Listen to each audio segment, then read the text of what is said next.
Կապիտուլյացիայից և հայասպանությունից ամիսներ անց հենց նույն իշխանությունով երկիրը տարավ կործանման, կոչեր է անում բարեկամություն անել մեր թշնամի պետությունների հետ։ Բարև ձեզ, այսօր զրուցելու եմ adekvat միաբանության համահիմնադիր Կոստանտին Տերնակալյանի հետ։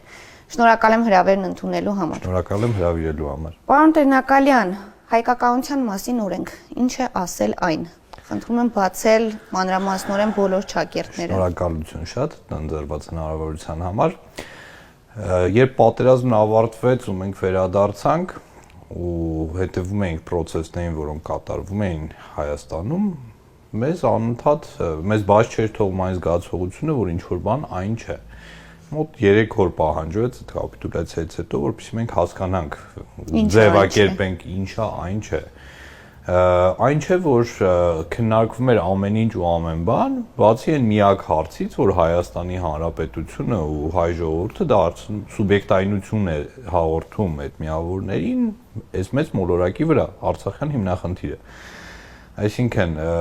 խոսում էր նրա մասին, ինչ վատնա Նիկոլ Փաշինյանը, ինչ դավաճանա, ինչ ա եղել, ինչ պետք է լիներ, ինչ ա լինելու եւ այլն, բայց ոչ մի խոսք, թե լավ, Արցախի հետ ինչ ա լինելու, Արցախի կարգավիճակը ոնց ա լինելու, ինչ սահմաններում ա լինելու, անկախ ա լինելու, միանալու է, չի միանալու, այդ բոլոր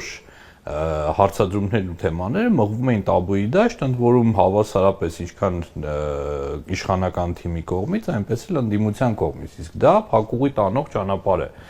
որտեղ կրկնում եմ, չկա այլ հարց, չկա այլ օրակարգ, որ Հայաստանը կարևոր դարձնի աշխարհի համար, արդի աշխարհում։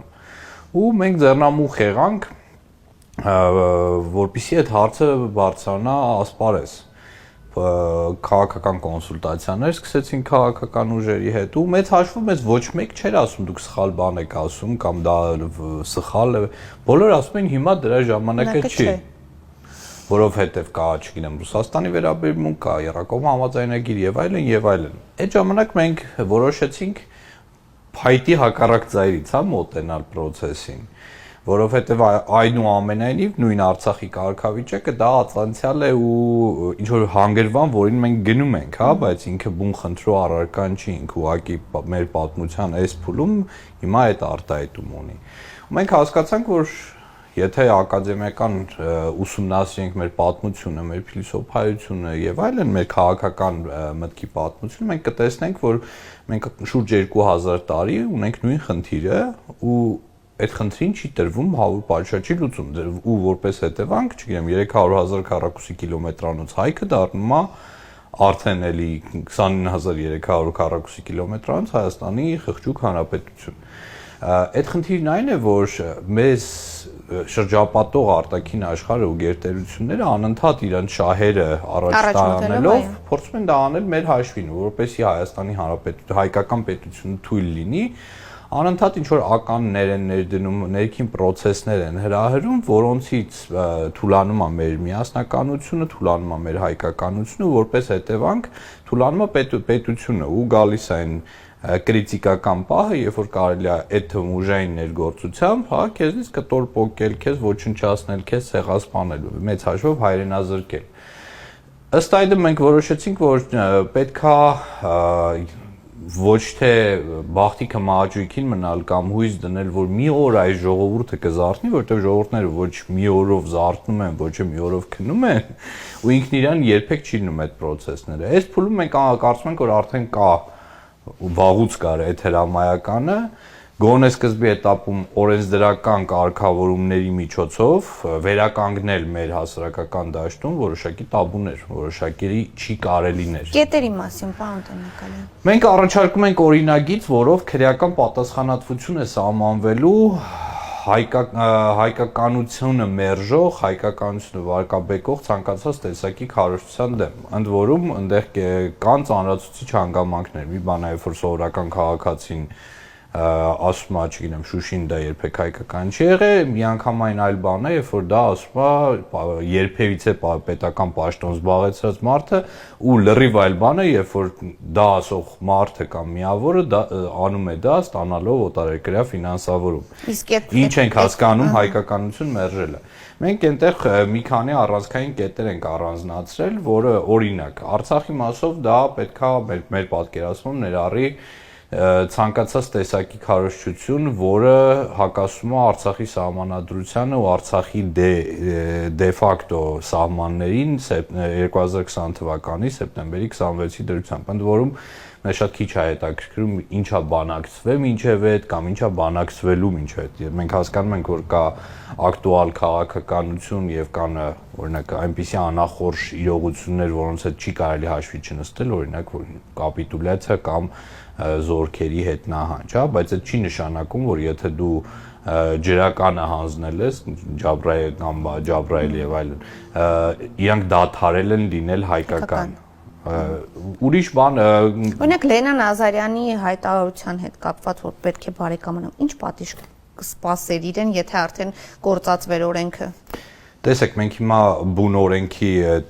օրինագծի տեքստը սահմանադրագետների հետ ենք համաձայնացնում վերջնական, այսինքն տեսքի դեռ չի եկել, էլի, որովհետև մենք կարող մի հատ ինչ-որ թիվ գրենք, հետո սահմանադրական այդ խորհուրդը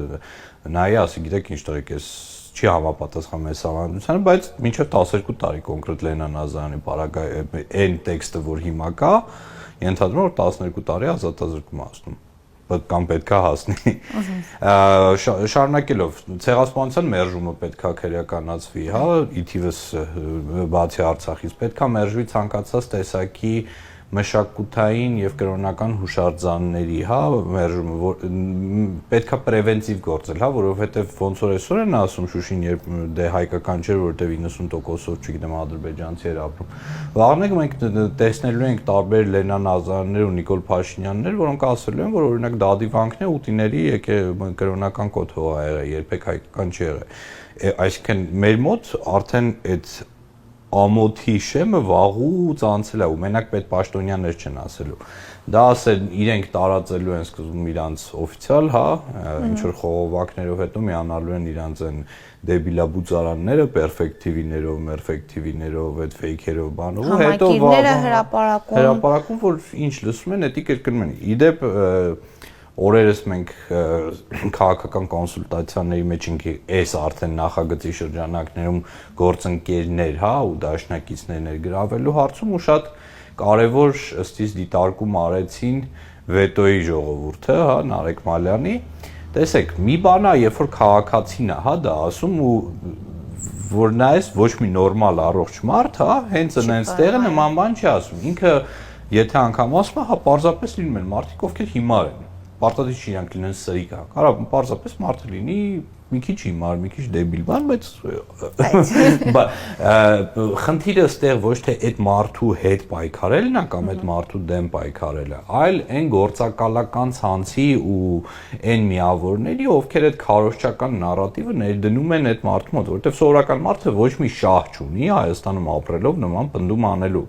Այդ նշանակում է, որ առնվազն իր կողքը կամ մեկ ուրիշը, ով արդեն այդ շահի դիմաց, հա, քաղաքական պատվերի շրջանակներում, գրանտային ծրագրի շրջանակներում կամ չգիտեմ, նույն ադրբեջանական հատուկ ծառայությունների հետ համագործակցության շրջանակներում կիրառում է ինչ-որ մեթոդական ձեռնարկ, որը միտված է ներազդելու այ մարդկանց այդ հոգեբանության վրա։ Ու այս իրավիճակը նոր չի, ոչ այս 30 տարվա պատմությունը։ Միշտ այդպես է, հայտնվում են ինչ-որ օտարների շահերը սպասարկող կոնգլոմերատներ ու հետևողական երկարաժամկետ աշխատանքի արդյունքում հասնում են նրան, որ այդ պղծության կաթիլները ցանում են քո հասարակության մեջ ու եթե դրանք հավուր պատճառի արձագանք չեն ստանում, դու 5, 10, 30 տարի հետո ստանում ես անառողջ մթնոլորտ ու խառնաշփոթ մարդկային գիտակցություններում։ Փաստ է այսօր, որ դա կա, այդ ոչ թե նոր է սկսել, ոչ թե ինչ-որ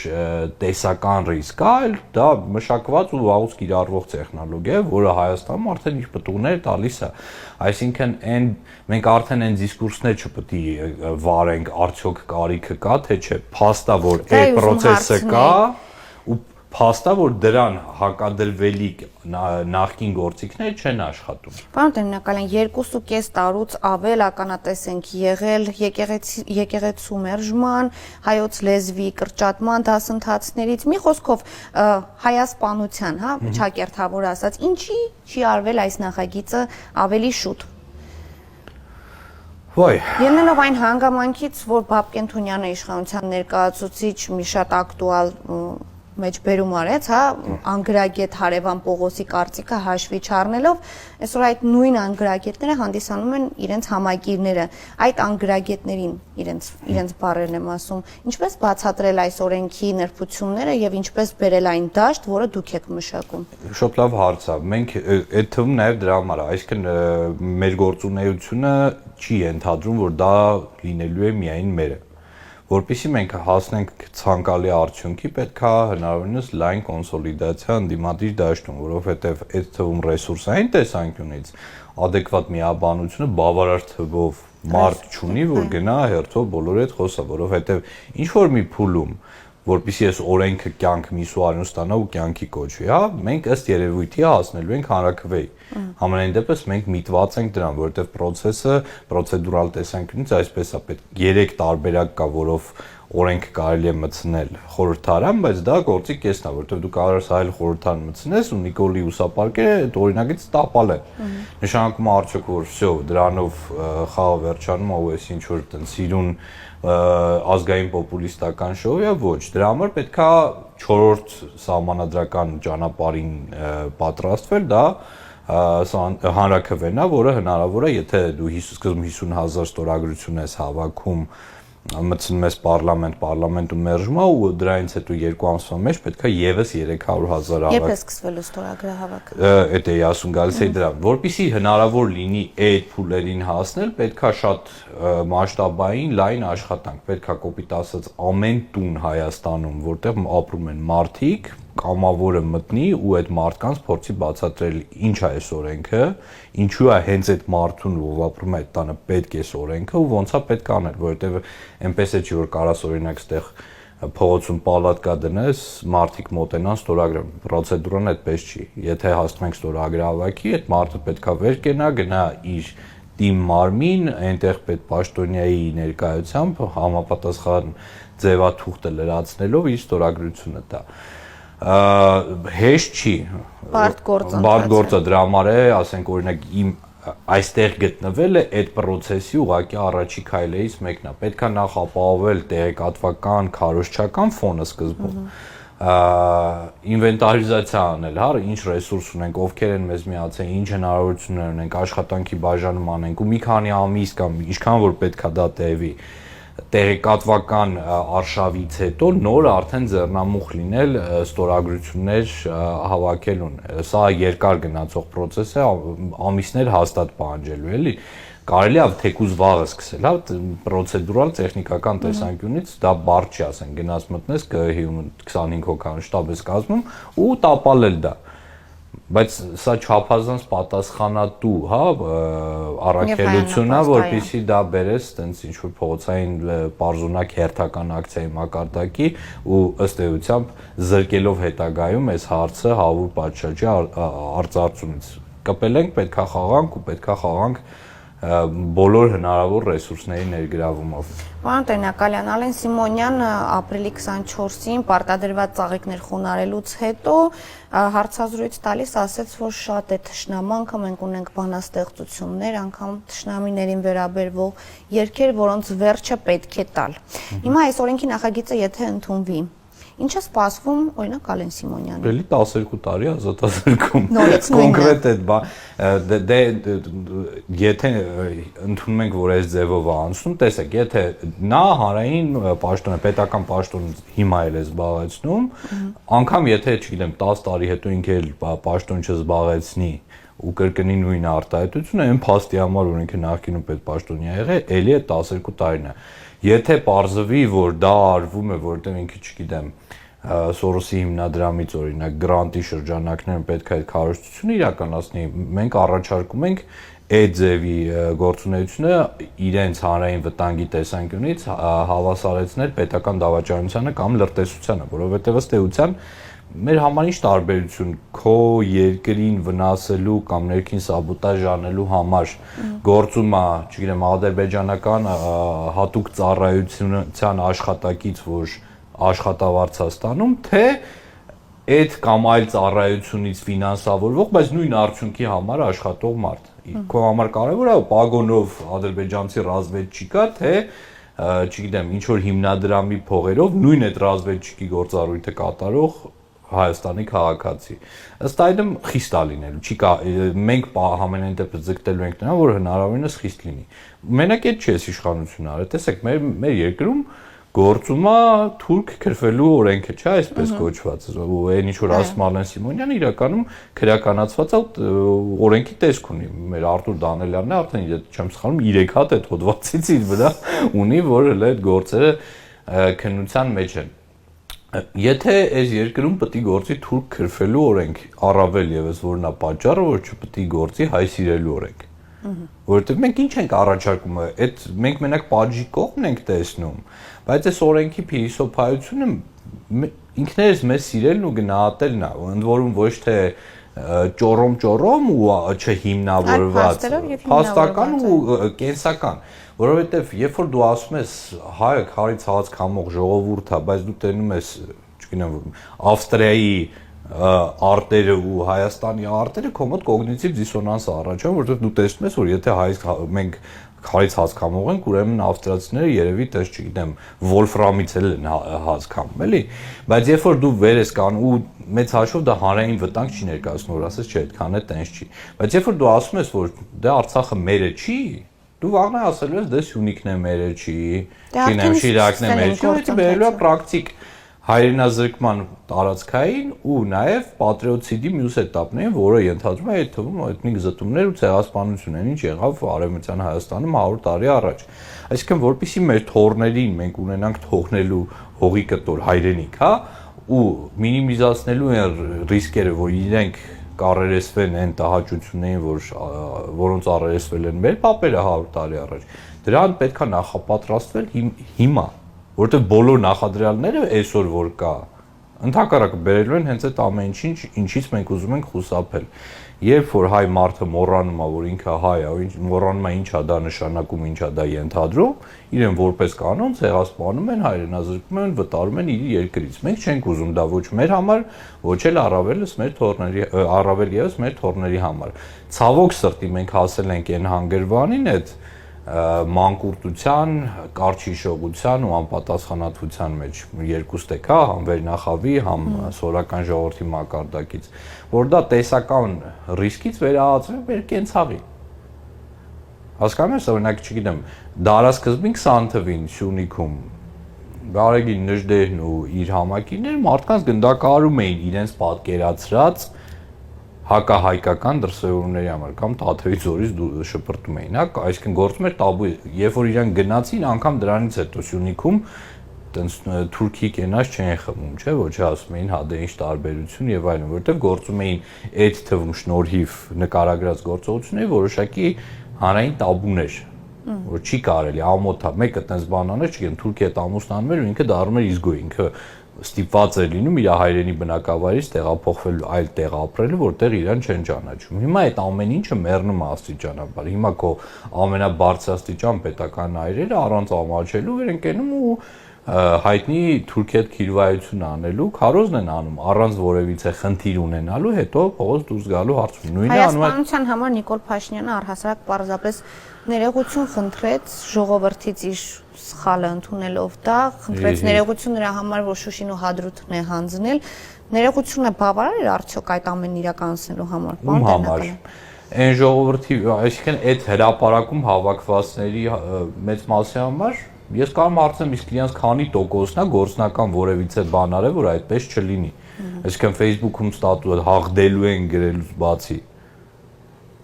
Ով ինչ արել։ Հիշում ես բանին 2018 թվականի ապրիլին,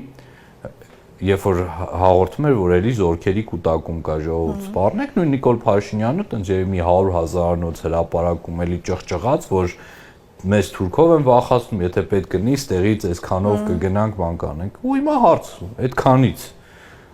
Մայիսի 1-ին այդ բոլոր Երևանի փողոցներում խորոված ու փագող ու տոնախմբություն անող հայրենիք փրկողներից քանի տոկոսը գնաց ռազմաճակատ։ Ով չի գնացել։ Վճարները ստացել են։ Դու իշխանության մասին ես ասում, ես ասում եմ սովորական կեցաղեն, որոնք երկիր էին փրկում, ինձ թուքումուր էին անում 2018 թվականին, որ ես երկրի վատն եմ ուզում, իսկ իրանք երկիրը փրկում են։ Երբ որ եկավ հասավ պատերազմի շեմը, ես այդ հոծ բազմությունները թավշել չտեսա այդ ռազմաճակատ գնալուց։ Ըստ այդմ, պատասխանելով քո հարցին, բավարարում է արդյոք, մեծ մասին բավարարում է, որովհետև մեծ մասը չի էլ ուզում բացի փողոցում Ամիրյանի վրա խորոված անելուց ու Facebook-ում Ալիև քրֆելուց ուրիշ ձևով պահի այդ հայրենիքը, եթե ինքը դա արել է ու հայրենիքը չի պահվել, դա ասում դե հա լավ, թող Նիկոլն է մեղավոր լինի։ Բայց Նիկոլը այդ առումով ճիշտ է, մենակ իր մեղավորությունը չի, որ սենց իր մեղավորությունը հսկայական է, ինքը դեռ դրա համար պետք է պատասխան տա, բայց դա միանձնյա մեղավորություն չի։ Պարոն Տեր-Նակալյան, ինչ դժվարություններ եք հանդիպել այս ընթացքում, քանի որ երեք տեսա ձեր Facebook-յան էջերն են արդեն սկսել արգելափակել, արդյոք կապ ունի զուգահեռներ ձեր նախաձեռնած օրենքի նախագծի հետ եւ հետագայում որ process-ն է ձեր համար ավելի բարդ լինելու, ինչը պետք է հաղթահարեք այս ընթացքում։ Իրենք փորձում են այս փուլում համենայն դեպս ինֆորմացիոն բլոկադայով պայքարել մեր դեմ ու իգնորով, այսինքն ուղիղ հակազդեցություն, որ մեկը ինչ որ չգիտեմ, նույն Ալեն Սիմոնյանը կամ Նիկոլը վերկանասի չէ, էսի ազգակործան բան, հա, չկա տենց բան, բայց չխոսալով, չգիտեմ, հանրային օրակարգ մտցնելուն խոչընդոտելով են պայքարում ու այո, Facebook-ով մեր Սպանել Պողոսյանը բան արեցին, բլոկ արեցին ու հենց կապված է դրա հետ, որովհետև Facebook-ը քեզ ասում է, հա, որ այսինչ բանը հեռացվել է, այսինչ բանի համար, նաև մենք մի քիչ մեր ոնց ասեմ, անձնական կապերը չարաշահելով աղբյուրներ ունենք այդ թվում Facebook-ի եվրոպական, գերմանական գրասենյակում եւ մի շարք այլ տեղից, հենց ադմինիստրացիայից ենք իմացել, որ եղել է մասսայական report, այսինքն որ հարյուրներով մտնում են նույն կետով բողոքում են, տվյալ սերիան բողոքարկել էին հանցավոր վարք քարոզելու համար, իսկ հենց այդ սերիայում էր սկսվել ասվում, որ մենք sense բան ենք սկսում, այս ինչ բանն ենք ուզում անել ու բնավ ոչ մի հանցավոր վարքի մասին խոսք լինել չէր կարող։ Դե միգուցե իրենց համար հանցավոր են։ Դե մենակ իրենց համար չէ, այս օրինագիծ ու այս օրակարգը մեծ հաշվով ոչ ոքի հիմա պետք չի, բացի հայերիցս։ Ну, հայաստանցիներից ամենայն դեպս, ովքեր համարում են այս երկիրը իրենցը ու ովքեր ուզում են, որ իրենց երեխան է համարի այս երկիրը իրենցը։ Մնացած բոլոր միավորների համար այս օրենքը այս կամ այն չափով խնդրահարույց է կամ պոտենցիալ խնդրահարույց։ Տեսականորեն կարա Ռուսաստանի համար այդպես չլինի, բայց դե ռուսական պրոքսիներն է առանձնապես դեռ չեն շտապում զորակցություն հայտնել ու ներգրավել այս նախագծի մեջ։ Ամփոփելով թեման, պարոն Տեր-Նակալյան, երբ ականատես կլինենք մենք օրենքի գործածման, ձեր պատկերացմամբ մոտավոր ժամանակահատված։ Կարծում եմ լավագույն դեպքում, այդ երբ որ են բոլոր աստղերը ճիշտ կանգնում են, խոսքը առնվազն մի տարվա մասին է, բայց ցանկացած պարագայում պետքա մեր հեռուստադիտողն ու հասարակությունը հասկանա, որ ոչ մի լավ բան հեշտ չի տրվում, առավել եւս, երբ որ դու իշխանություն ես ու զրկված ես պետական լծակներից։ Այս շրջանում հայտնվելու են բազմաթիվ կեղծ մեսիաներ, որոնք տենց հեշտ ու արագ երկու քայլանոց կոմբինացիաների ենթադրող լուծումներով են փորձելու խաբել, բայց բոլորն էլ մեծ հաշվով հասկանում են, որ դա անհնար է ու մեր իրավիճակից հեշտ լուծումներ չկա ու նաև դրանով է պայմանավորված այն տոտալ անտարբերությունը քաղաքական process-ների նկատմամբ տարբեր հաշվարկներով, այսօր օրինակ եթե այս Կիրակի լինեին ընտրություններ, մասնակցության տոկոսը 35-ի կարգի է լինել, նշանակական 65%-ը ասում է գնաց է գրողի ծոցը ձեր մեսիական պլաններով հանդերձ։ Դրա համար պետք է գործին մոտենալ պատասխանատու ու պատրաստվել այդ երկար մարտին, որովհետև այդ հակազդեցությունը այս փուլում է, որ ուղղակի пассив իգնորն է, հա, մյուս փուլում, եթե որքանով ավելի իրական լինի, հա, իր կյանքի կոչվելու հավանականությունը այնքան ավելի սաստկանալու են դրա դեմ կիրառվող միջոցները, մեր մասով ընդհանուր միջոց, չգիտեմ, բանտարկությունների եւ այլն, մնացածի մասով է խնդիրներ, բայց դա մեզ չպետք է վախացնի։ Պարոն Տեր-Նակալյան, հարցազրույցի այս հատվածում պիտի խնդրեմ իմ հարցերին պատասխանեք կարճ ու կոնկրետ։ Ում պրոյեկտն է Նիկոլ Փաշինյանը։ Ոայ ինքը տենց բան է համահավաք իր կյանքի տարբեր փուլերում ու տարբեր իրավիճակներում ինքը սպասարկել է տարբեր աշխարհակաղակական կենտրոններում մարդկանց։ Հիմա ավելի շատ համենայն դեպս հրապարակային գործունեության տեսանկյունից նա իբր սպասարկում է ռուսական շահ, բայց մեծ հաշվով ինքը միշտ էլ եղել է անգլո-թուրքական պրոյեկտների արգասիկ։ Պատերազմի պարտության թիվ 1 մեղավորը եւ պատասխանատունով է։ Պարզավոր Նիկոլ Փաշինյան, բայց նա միակը չի։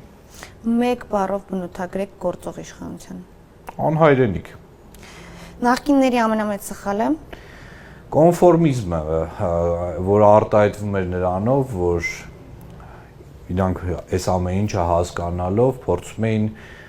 հաշվի նստել օբյեկտիվ իրողությունների հետ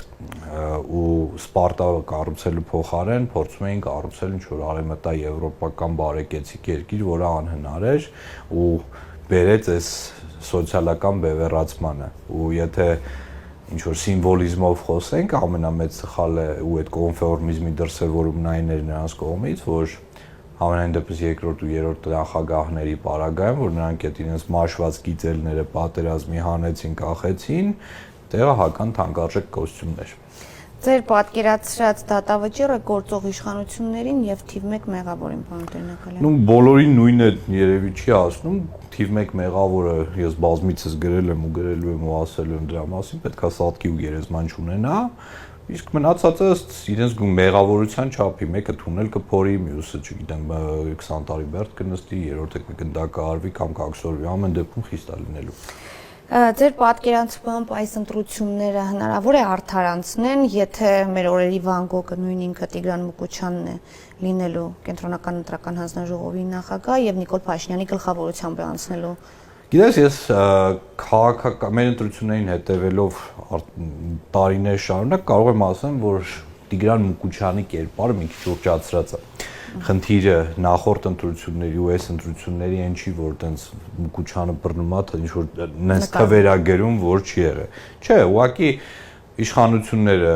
կիրառում էին ադմինիստրատիվ ու այլ ռեսուրսներ, որոշ տեղում, չգիտեմ, լցոնումներ էին անում, որոշ տեղում չէին անում, ամեն դեպքում ընդդիմությունը չէր ունենում բավարար ռեսուրս մարդկային, որպեսզի այդ ամեն ինչը վերահսկի ու հետո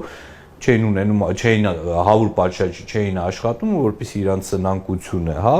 չխոստովանեն, սկսում էին տարբեր հեքիաթներ մոգոնել, որ տենց իրանք իրական միլիոններ էին հավաքել, բայց գրեցին 10,000, հա, օրինակ գումարած ընտրակաշարքի ինստիտուտը։ Չեմ կարծում, որ նաև այս ընտրությունների պարագայում համենայն դեպս արկա սոցիոլոգիական հարցումների, որոնք ես տեսել եմ, հիմք չունեմ չհավատալու, իշխանությունը կարիք ունի ընտրություններ կեղծելու, որքանով է արդար այդ արդյունքը, չէ, իհարկե արդար չի, որովհետև իհարկե Նիկոլ Փաշինյանն ու իշխանական թիմը կիրառելու են իրենց տրամադրության տակ եղած ողջ ադմինիստրատիվ ռեսուրսը ու նաև հակազդելու են իրենց օպոնենտներին, փորձելով հնարավորինս թույլատրել նրանց հնարավորությունները անելու նույնը, հա։ Հունիսի 21-ին ժողովուրդը ազատվելու է դավաճանական իշխանությունից։ Չեմ կարծում։ Ես կարծում եմ, որ մենք հիմա մտնում ենք արտահերթ խորհրդարանական ընտրությունների շղթայի փուլ, այսինքն ով ասե, որ այս ընտրություններով այտենց մի անգամ եթե Նիկոլ Փաշինյանը հաղթում է,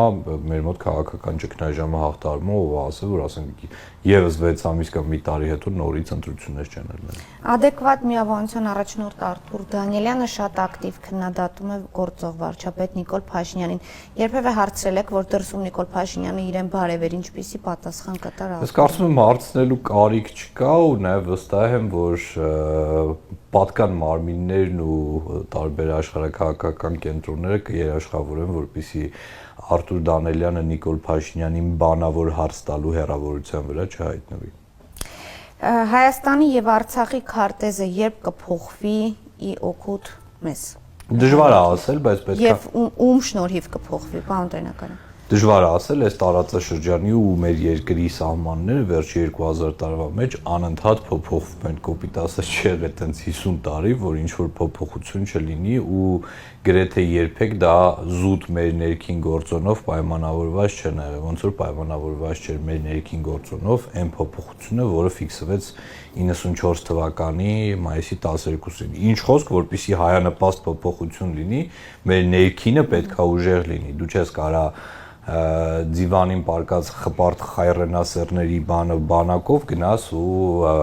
եւ լախ գրավես, հա, անկացած պարագայում քեզ պետք են լինելու այդ հազարավոր պասիոնար տղաները, որոնք պատրաստ են ոչ միայն գնալ խփել, այլ խփվել, միշտ այտենց, բայց որpիսի այդ փուլին հասնես, պետք է այդ աշխարհակաղակական աստղերը ճիշտ դասավորվեն ու լինեն ճիշտ նախադրյալներ դա անելու։ Իսկ դու պետք է միշտ պատրաստվես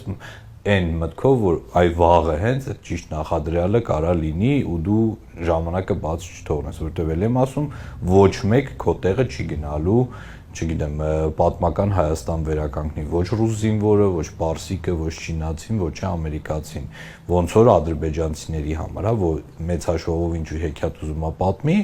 Շուշիի մատույցներում 99%-ով հենց ադրբեջանցիներ էին կռվում ու զոհվում ու ճակերտներում իրանց Շուշին հետ բերում։ Դա հնարավոր եղավ անել, որովհետև իրանք ունեին այդ մարդկանց։ Շնորհակալ եմ հետաքրքիր զրույցի համար, պարոն Տերնակալյան, հուսով եմ ձեր նախագիծը հաջողությամբ կպսակվի։ Զրուցումը Ադեկվատներ միաբանության համահիմնադիր Կոստանտին Տերնակալյանի հետ ամուր եղեք, կհանդիպենք։